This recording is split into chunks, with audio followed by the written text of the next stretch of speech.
എന്റെ തങ്കമേ, മണിക്കൂറുകൾക്കകം ഇരിപ്പിടങ്ങളിലെ നടവഴിയിലൂടെ നീ നടന്നു വരുന്നത് കാണാൻ അതിയായ ആകാംക്ഷ. നല്ലത് വരുത്തുവാൻ ദൈവത്തോട് പ്രാർത്ഥിക്കുന്നു. കുടുംബത്തിന്റെയും സുഹൃത്തുക്കളുടെയും സാന്നിധ്യത്തിൽ ജീവിതത്തിലെ പുതിയൊരേടിന് തുടക്കമിടുന്നു. ചെന്നൈക്ക് സമീപം മഹാബലിപുരത്തുള്ള റിസോർട്ടിൽ ബംഗാൾ ഉൾക്കടലിനെ സാക്ഷിയാക്കി നയൻ വിഘ്നേഷിന് സ്വന്തമാകുന്നു. ജീവിതത്തിൽ ഇരുവരും പുതിയ അധ്യായം കുറിക്കുന്നു. ശരിക്കും ഒരു പോരാളിയായ സ്ത്രീ, ജീവിതത്തിൽ വീണുപോകാവുന്ന ഇടങ്ങളിലും മുന്നോട്ട് നടന്നവൾ, വേദനകളിലും ചിരിച്ചഭിനയിച്ചവൾ, മനസ്സിൽ പച്ചകുത്തിയ ഓർമ്മകളെപ്പോലും കീഴടക്കിയവൾ, ഇന്ന് വധുവായവൾ. ഇന്ന് വിവാഹ സ്പെഷ്യലായി ഒരുപാട് സ്നേഹത്തോടെ ഒരു വേള കൂടി നയൻതാര എന്ന മലയാളിയുടെ കഥ പറയാം.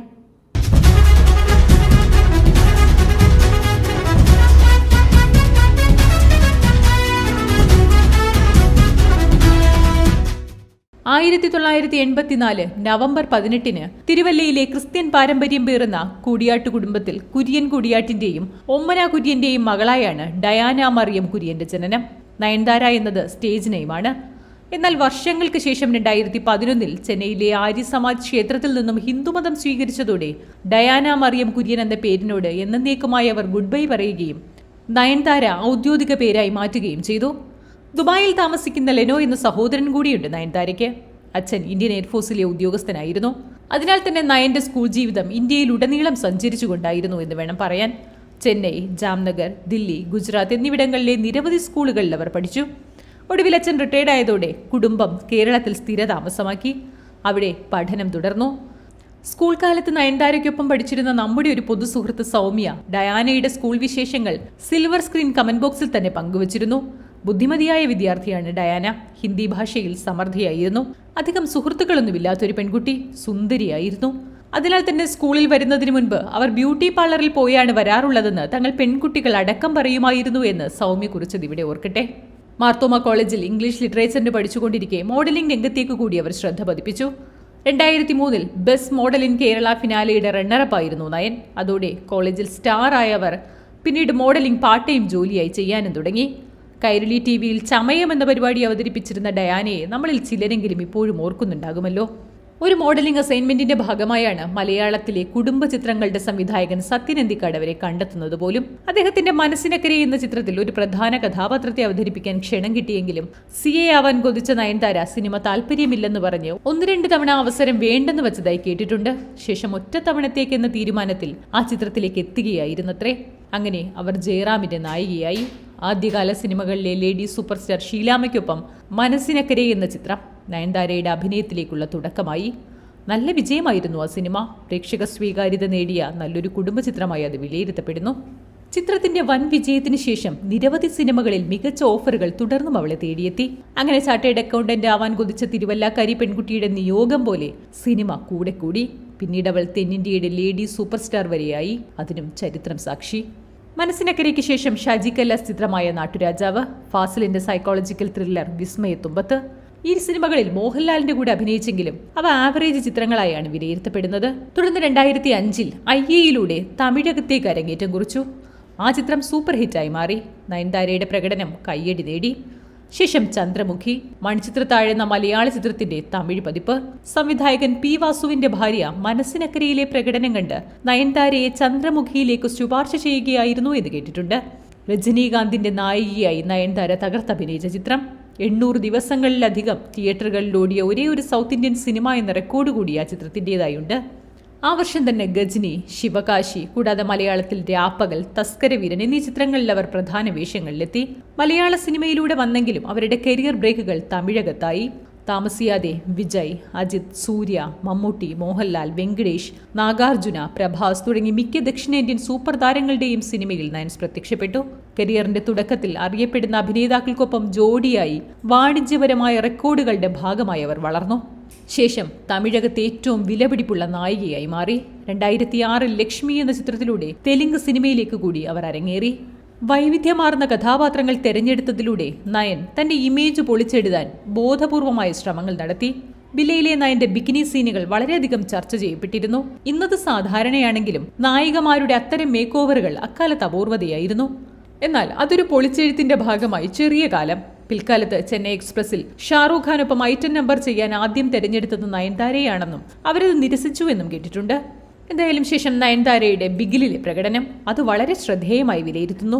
കാരണം അന്നുവരെ നായികാ പ്രാധാന്യം തെല്ലുമില്ലാത്ത വിജയ് ചിത്രങ്ങളിൽ നിന്നും തമിഴ് സിനിമയിലെ സൂപ്പർ സ്റ്റാറിനോട് തുല്യ പ്രാധാന്യം അർഹിക്കുന്ന നയൻതാരയുടെ വേഷം അത് മറ്റൊരു പൊളിച്ചെഴുത്തലിന്റെ സൂചനയായി. അങ്ങനെ നായിക എന്നത് അലങ്കാരം മാത്രമാകുന്ന അഥവാ സ്ത്രീയുടെ സ്ക്രീൻ സ്പേസ് കൊമേഴ്ഷ്യൽ വിജയങ്ങൾക്ക് മാത്രമല്ല എന്നുകൂടി തെളിയിച്ചു പിൽക്കാലത്ത് നയൻ ചിത്രങ്ങൾ. മലയാളത്തിൽ പലപ്പോഴും വേണ്ടത്ര ശ്രദ്ധിക്കപ്പെടാതെ പോകുന്ന വേഷങ്ങൾ ചെയ്ത അവർ സിദ്ദിഖ് സംവിധാനം ചെയ്ത ബോഡിഗാർഡിൽ ശ്രദ്ധേയമായൊരു വേഷം അവതരിപ്പിച്ചു. അദ്ദേഹത്തിന്റെ തന്നെ ഭാസ്കൽ ദി റാസ്കൽ എന്ന മമ്മൂട്ടി ചിത്രത്തിലും പിൽക്കാലത്ത് നായികയായി. പക്ഷേ അവരുടെ കരിയർ ഹിറ്റുകളൊക്കെയും മറ്റു ഭാഷകളിലായിരുന്നു. വില്ലു, ആഞ്ജനേയിലു, ആദവൻ, സിംഹ, ബോസ് എങ്കിറ ഭാസ്കരൻ, സൂപ്പർ, രാജറാണി, ആരംഭം, നാനും റൌഡിതാൻ, മായ, ഇരുമുഖൻ, ഇമൈക്കനൊടികൾ തുടങ്ങി നിരവധി ഹിറ്റുകൾ. അവയിൽ പല പ്രകടനങ്ങളും അതതു ഭാഷകളിലെ മികച്ച നടിക്കുള്ള ഫിലിംഫെയർ അവാർഡ് നാമനിർദ്ദേശം നേടിയവ കൂടിയായിരുന്നു. 2011 ശ്രീരാമരാജ്യത്തിൽ സീതയെ ഐതിഹാസികമായി അവതരിപ്പിച്ചപ്പോൾ തെലുങ്കിലെ മികച്ച നടിക്കുള്ള ഫിലിംഫെയർ അവാർഡ് കൂടി ആ പ്രകടനത്തിന് ലഭിച്ചു. ശേഷം അഭിനയ മികവുകൊണ്ട് ചരിത്രമായ സിനിമ മൂക്കുത്തിയമ്മനിലൂടെ നയൻതാര വീണ്ടും അത്ഭുതപ്പെടുത്തി. അങ്ങനെ കരിയറിലെ സുന്ദരമായ യാത്രക്കിടെ പക്ഷേ നയൻതാരയുടെ വ്യക്തിജീവിതം സിനിമയെ വെല്ലുന്ന മറ്റൊരേടായി. സിനിമയിൽ സജീവമായി തുടങ്ങുന്ന കാലത്ത് വല്ലവൻ എന്ന സിനിമയിലൂടെ സിംബുവുമായുള്ള ബന്ധം ആരംഭിച്ചു. പക്ഷേ ഏതാനും മാസങ്ങൾ മാത്രമേ ആ പ്രണയം നീണ്ടു നിന്നുള്ളൂ. സിനിമ റിലീസ് ചെയ്ത ശേഷം ഇരുവരും വേർപിരിഞ്ഞു. സിംബുവുമായുള്ള സ്വകാര്യ ചിത്രങ്ങൾ ചോർന്നതും ഇനി താൻ സിംബുവുമായി ഒരുമിച്ച് അഭിനയിക്കില്ലെന്ന നയന്റെ പ്രഖ്യാപനവും എല്ലാം അന്ന് ചർച്ചയായി. പിന്നീട് പ്രഭുദേവയുമായി ചേർന്നുള്ള നിറം പിടിപ്പിച്ച കഥകൾ, അതിലെ നേരും നുണയും, അത് വല്ലാത്തൊരാഘാതമാണ് അവളുടെ ജീവിതത്തിലുണ്ടാക്കിയത്. ഇരുവരുമായുള്ള ഡേറ്റിംഗ് വാർത്തകൾ വന്നു തുടങ്ങിയതോടെ പ്രഭുദേവയുടെ ഭാര്യ നയൻതാരയ്ക്കെതിരെ പരസ്യമായി രംഗത്ത് വന്നു. നിയമ നടപടികളുമായി അവർ തന്റെ ജീവിതം തിരിച്ചുപിടിക്കാൻ കോടതിയെ വരെ സമീപിച്ചു. ആദ്യ ഭാര്യയുമായി ബന്ധം വേർപെടുത്തിയ പ്രഭു മുംബൈയിൽ നയൻസുമായി ലിവിംഗ് ടുഗദറിലായിരുന്നു. ശേഷം വിവാഹിതരാകാൻ വരെ തയ്യാറെടുത്തുവെങ്കിലും ആ ബന്ധം പാതി വഴിയിൽ മുറിഞ്ഞുപോയി. പ്രഭുവിനോട് ഭ്രാന്തമായൊരിഷ്ടം മനസ്സിൽ സൂക്ഷിച്ചവളാണ് നയനെന്ന് അവരുടെ സുഹൃത്തുക്കൾക്കൊക്കെ അറിയാം. ഒരിക്കലും മായാത്ത മുദ്രയായി പ്രഭുദേവ എന്ന പേര് തന്റെ കയ്യിൽ അവർ ടാറ്റു ചെയ്തിരുന്നു. അതിനാൽ തന്നെ ആ ബന്ധം മുറിഞ്ഞപ്പോൾ ആ മുറിപ്പാട് അതുപോലെ അവളുടെ ഹൃദയത്തിൽ മായാതെ അവശേഷിക്കുന്നുണ്ടാകണം. അവളുടെ ജീവിതത്തിന്റെ താളം തെറ്റിച്ചൊരു വേർപിരിയൽ. പിന്നീട് സോഷ്യൽ മീഡിയയിലോ ഇന്റർവ്യൂകളിലോ പോലും പ്രത്യക്ഷപ്പെടാതെ എല്ലായിടത്തു നിന്നും ഉൾവലിഞ്ഞ നയൻതാരയെ നമുക്ക് കാണാം. സാധാരണ അഭിമുഖങ്ങൾക്ക് വിസമ്മതിക്കാറുള്ള നയൻതാര തന്റെ മുൻകാല പ്രണയങ്ങളെക്കുറിച്ച് അടുത്തിടെ ടൈംസ് ഓഫ് ഇന്ത്യക്ക് നൽകിയൊരു അഭിമുഖത്തിൽ മനസ്സു തുറന്നത്, വിശ്വാസമില്ലാത്ത സ്ഥലത്ത് സ്നേഹം നിലനിൽക്കില്ല. വിശ്വസിക്കാൻ കഴിയാത്ത ഒരാൾക്കൊപ്പം ജീവിക്കുന്നതിനേക്കാൾ നല്ലത് ഒറ്റയ്ക്ക് ജീവിക്കുന്നതാണെന്ന് തിരിച്ചറിഞ്ഞപ്പോൾ ഞാൻ എന്റെ മുൻകാല ബന്ധങ്ങൾ അവസാനിപ്പിച്ചു. വേർപിരിയൽ അത്ര എളുപ്പമായിരുന്നില്ല. തന്റെ കരിയറും സിനിമയിലെ സുഹൃത്തുക്കളുമാണ് ആ സങ്കടത്തിൽ നിന്നൊക്കെ കരകയറാൻ സഹായിച്ചത് അവൾ പറയുന്നു. പക്ഷേ പല മനുഷ്യരെയും പോലെ വ്യക്തിജീവിതത്തിലെ ശക്തമായ ഉലച്ചിലുകളിൽ ഒരിക്കലും മദ്യത്തിനടിമപ്പെട്ട് സ്വയം നശിക്കുക, കരിയർ നശിപ്പിച്ചു കളയുകയൊന്നും നയൻ ചെയ്തില്ല. തികഞ്ഞ പ്രൊഫഷണലിസത്തോടെ തന്റെ ജോലിയിൽ അവർ പിടിച്ചു നിന്നു. ഇത് നയൻതാര എന്ന നായികയുടെ വില കൂടുതൽ ഉയർത്തുന്നു. നാനും റൌഡിതാൻ എന്ന സിനിമയുടെ സെറ്റിൽ വെച്ചായിരുന്നു നയൻതാരയും വിഘ്നേഷും തമ്മിൽ പ്രണയത്തിലാകുന്നത്. ഒരിക്കൽ അതേ സിനിമയുടെ പ്രകടനത്തിന് നയൻതാര സൈമ അവാർഡ് സ്വീകരിക്കാൻ വേദിയിൽ നിൽക്കുമ്പോൾ അവാർഡ് നൽകാനായി ആദ്യം വേദിയിലെത്തിയത് അല്ലു അർജുനായിരുന്നു. എന്നാൽ നാടകീയമായി ആ അവാർഡ് ചിത്രത്തിന്റെ സംവിധായകൻ വിഘ്നേഷിൽ നിന്നും സ്വീകരിക്കാൻ താൻ ആഗ്രഹിക്കുന്നു എന്നവർ വെളിപ്പെടുത്തി. വിഘ്നേഷിൽ നിന്നും അവാർഡ് സ്വീകരിച്ചുകൊണ്ട് അവൾ വേദിയിൽ അത്രമേൽ സംതൃപ്തിയായി നിന്നു. അങ്ങനെ ആ അവാർഡ് വേദിയിൽ വെച്ച് തങ്ങളുടെ പ്രണയം അവർ പരസ്പരം അംഗീകരിക്കുക കൂടിയായിരുന്നു. ഇന്നിത് 6 വർഷത്തെ പ്രണയത്തിനൊടുവിൽ നയൻ വിഘ്നേഷിന് സ്വന്തമാകുന്നു. തിരുപ്പതിയിൽ നിന്ന് അനുഗ്രഹം വാങ്ങി മഹാബലിപുരത്ത് ഹൈന്ദവാചാരപ്രകാരം നടക്കുന്ന ചടങ്ങുകൾക്കിടയിൽ ആൾക്കൂട്ടങ്ങൾക്ക് നടുവിലൂടെ വധുവായി നയൻതാര നടന്നു വരുമ്പോൾ നമുക്കും ഒരുപാട് സന്തോഷത്തോടെ അഭിനന്ദനങ്ങൾ അറിയിക്കാം. എന്നെന്നും പ്രണയിനിയായിരിക്കാൻ, പോരാളിയായിരിക്കാൻ ഭാവുകങ്ങൾ നേരാം.